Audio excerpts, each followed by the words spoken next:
ನಾನು ಡಾಕ್ಟರ್ ಲೋಹಿತ್ ಆಶ್ವಾ ಅಂತೇಳಿ ಬೇಳೆಕಾಳು ವಿಭಾಗದಲ್ಲಿ ಪ್ರಧಾನ ವಿಜ್ಞಾನಿಯಾಗಿ ಕೆಲಸ ಮಾಡ್ತಿದ್ದೀವಿ.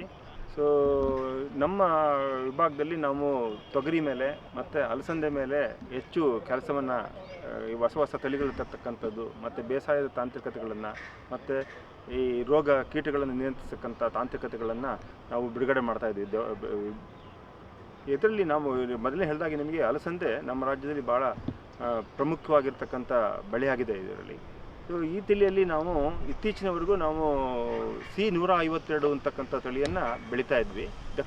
ದಕ್ಷಿಣ ಭಾರತದಾದ್ಯಂತ C152 ಭಾಳ ಪ್ರಚಲಿತವಾಗಿರ್ತಕ್ಕಂಥ ತಳಿಯಾಗಿತ್ತು. ಇದು ಅತ್ಯಂತ ಹೆಚ್ಚು ಇಳುವರಿ ಕೊಡ್ತಕ್ಕಂಥ ಸಾಮರ್ಥ್ಯನೂ ಈ ತಳಿ ಹೊಂದಿತ್ತು. ಹಾಗಾಗಿ ಭಾಳಷ್ಟು ಜನ ಈ ತಳಿಯನ್ನು ಬೆಳೀತಾ ಇದ್ದರು. ಇತ್ತೀಚೆಗೆ ಏನಾಯಿತು ಅಂತಂದರೆ ಯಥೇಚ್ಛವಾಗಿ ಬೆಳೀತಿದ್ದಕ್ಕಂಥ ಕಾರಣಕ್ಕಾಗಿ ಈ ತಳಿ ಎರಡು ರೋಗಗಳು ಬಹುಮುಖವಾಗಿರ್ತಕ್ಕಂಥ ಅಂಗಮಾರಿ ರೋಗ ಮತ್ತು ಹಳದಿ ನಂಜಾಂಡು ರೋಗ ಎರಡಕ್ಕೂ ಭಾಳ ತುತ್ತಾಗೋಕ್ಕೆ ಪ್ರಾರಂಭವಾಯಿತು. ಹಾಗಾಗಿ ನಾವು ಈ ಅಂಗಮಾರಿ ರೋಗಕ್ಕೆ ಮತ್ತು ಈ ಒಂದು ಏನು ಹಳದಿ ನಂಜಾಂಡು ರೋಗಕ್ಕೆ ನಿರೋಧಕ ಶಕ್ತಿಯನ್ನು ನಾವು ಒಂದು C152 ಅಂತಕ್ಕಂಥ ತಳಿಗೆ ವರ್ಗಾಯಿಸ್ತಕ್ಕಂಥ ಒಂದು ಕಾರ್ಯಕ್ರಮವನ್ನು ಹಾಕ್ಕೊಂಡ್ವಿ 2014ರಲ್ಲಿ. ಇದಕ್ಕೆ ಏನಪ್ಪ ಅಂತಂದರೆ ಮಾರ್ಕರ್ ಅಸಿಸ್ಟೆಡ್ ಪ್ಲಾಂಟ್ ಬ್ರೀಡಿಂಗ್ ಅಂತೇಳಿ ನಾವು ಕರಿತೀವಿ. ಸೊ ಈ ಕಾರ್ಯಕ್ರಮದ ತಕ್ಕಂತೆಯನ್ನು ವರ್ಗಾಯಿಸ್ತಕ್ಕಂಥ ಎರಡು ಬೇರೆ ತಳಿಗಳಿಂದ ಎರಡು ತಳಿಗಳಿಂದ ನಾವು ಈ ಒಂದು ಬ್ಯಾಕ್ಟೀರಿಯಲ್ ಬೈಟ್ ಏನು ಅಂಗಮಾರಿ ರೋಗ ಅಂತ ಕರಿತೀವಿ ಮತ್ತು ಏನು ಹಳದಿ ನಂಜಾಣು ರೋಗ ಅಂತ ಏನು ಕರಿತೀವಿ, ಎರಡೂ ರೋಗಕ್ಕೂ ಬೇರೆ ಎರಡು ತಳಿಗಳಿಂದ ನಾವು ಈ C152 ಅಂತಕ್ಕಂಥ ತಳಿಗೆ ನಿರೋಧಕ ಶಕ್ತಿಯನ್ನು ವರ್ಗಾವಣೆ ಮಾಡಿದ್ದೀವಿ. ಸೊ ಈಗ ನಮ್ಮಲ್ಲಿರ್ತಕ್ಕಂಥ ತಳಿ ಏನಿದೆ ಈಗ ನಾವು ಇದನ್ನು KBC 12 ಅಂತಕ್ಕಂಥ ತಳಿಯನ್ನು ಈ ವರ್ಷ ಬಿಡುಗಡೆ ಮಾಡ್ತಾಯಿದ್ದೀವಿ ನಮ್ಮ ಕೃಷಿ ವಿಶ್ವವಿದ್ಯಾಲಯ ಬೆಂಗಳೂರಿಂದ.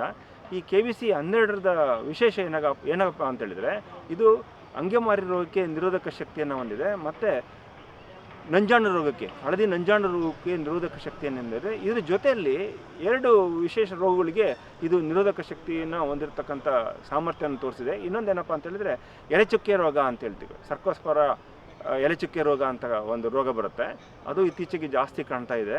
ಸೊ ಆಮೇಲೆ ಇನ್ನೊಂದು ವಿಶೇಷ ಏನಪ್ಪ ಅಂತ ಹೇಳಿದ್ರೆ ಅತ್ಯಂತ ಹೆಚ್ಚು ಇಳುವರಿ ಕೊಡ್ತಕ್ಕಂಥ ಸಾಮರ್ಥ್ಯನ ಹೊಂದಿದೆ ಇದು.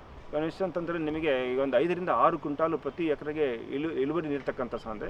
ಆಮೇಲೆ ಇತ್ತೀಚೆಗೆ ಏನಾಗ್ತಾ ಇದೆ, ಮಳೆ ಬರೋದು ಮತ್ತು ನಿಲ್ಲೋದು ಅಂಥ ಸಂದರ್ಭದಲ್ಲಿ ಸೊ ಒಣ ಬೇರುಕೊಳೆ ರೋಗ ಅಂತಕ್ಕಂಥದ್ದು ಅಳಸಂದಿಯಲ್ಲಿ ಭಾಳ ಕಾಡ್ತಾ ಇದೆ. ಆ ರೋಗಕ್ಕೂ ಕೂಡ ಈ ಒಂದು ತಳಿ KBC 12 ಅಂತಕ್ಕಂಥ ತಳಿ ಅತ್ಯಂತ ಹೆಚ್ಚು ನಿರೋಧಕ ಶಕ್ತಿಯನ್ನು ತೋರಿಸಿದೆ.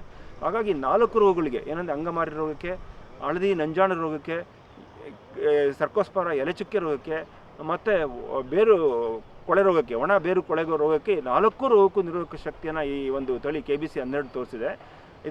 ಅದ್ರ ಜೊತೆಯಲ್ಲಿ ಕನಿಷ್ಠ ಪ್ರತಿ ಎಕರೆಗೆ 5-6 ಕ್ವಿಂಟಾಲು ಇಳುವರಿಯನ್ನು ನೀಡುತ್ತೆ. ಆಮೇಲೆ ಏನಾಗುತ್ತಪ್ಪ ಅಂತಂದರೆ ಒಂದು ಕಾಯಿಯಲ್ಲಿ ಕನಿಷ್ಠ ಅಂತಂದರೆ 14 ರಿಂದ 16 ಕಾಳಿರ್ತವೆ. ಆ ಕಾಳುಗಳು ತೂಕ ಕೂಡ ಸ್ವಲ್ಪ ಜಾಸ್ತಿ ಇರುತ್ತೆ. ಒಂದು 8 ರಿಂದ 9 ಗ್ರಾಮು ಪ್ರತಿ 100 ಕಾಳಿನ ತೂಕ ಇರುತ್ತೆ. ಆಮೇಲೆ ಏನಪ್ಪ ಅಂತ ಹೇಳಿದರೆ ಇದು ನೆಟ್ಟಗೆ ನಿಂತ್ಕೊಂಡಿರ್ತಕ್ಕಂಥ ತಳಿ. C152 ಹೆಂಗೆ ನೆಟ್ಟಗೆ ನಿಂತ್ಕೊಂಡಿರುತ್ತೆ, ಸೊ ಎರೆಕ್ಟ್ ಅಂತ ಕರಿತೀವಿ. ಆ ನೆಟ್ಟಾಗಿ ನಿಂತ್ಕೊಂಡಿರ್ತಕ್ಕಂಥ ಈ ತಳಿಯು ಕೂಡ ನೆಟ್ಟಗೆ ನಿಂತ್ಕೊಂಡಿರುತ್ತೆ.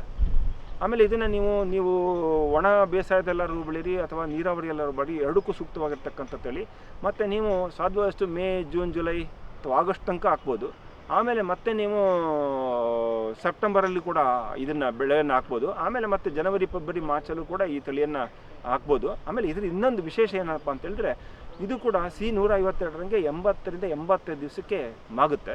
ಅತ್ಯಂತ ಹೆಚ್ಚು ಇಳುವರಿ ಕೊಡ್ತಕ್ಕಂಥ ಸಾಮರ್ಥ್ಯ ಈ ತಳಿಗಿದೆ. ಹಾಗಾಗಿ ಈ ತಳಿಯ ನಾವು ಈ ವರ್ಷ ನಮ್ಮ ಕೃಷಿ ವಿಶ್ವವಿದ್ಯಾಲಯದಿಂದ ಬಿಡುಗಡೆ ಮಾಡಿದ್ದೀವಿ.